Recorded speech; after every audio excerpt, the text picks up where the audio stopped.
Amis terriens, bonjour. C'est une première mondiale. On va se poser sur une comète. D'ailleurs, la voici. Voici Churyumov-Gerasimenko.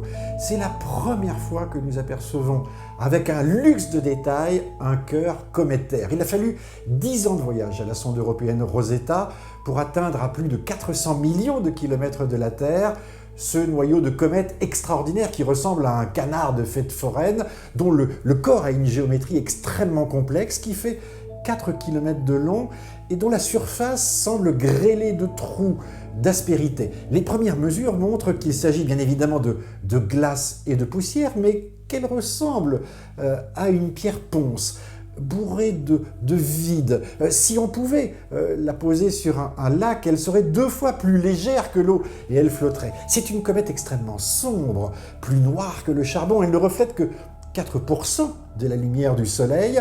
Il y fait très froid, moins 40 sur la partie jour, moins 100 sur la partie nuit. Elle tourne assez vite sur elle-même et la grande difficulté pour le petit robot Philae qui descend pour se poser à sa surface, c'est cette quasi-absence de gravité, 1/100e de la gravité terrestre, avec plein de défis à relever. Il faut éviter des reliefs accidentés, se poser correctement, il faut rester en vue du Soleil et de la sonde Rosetta.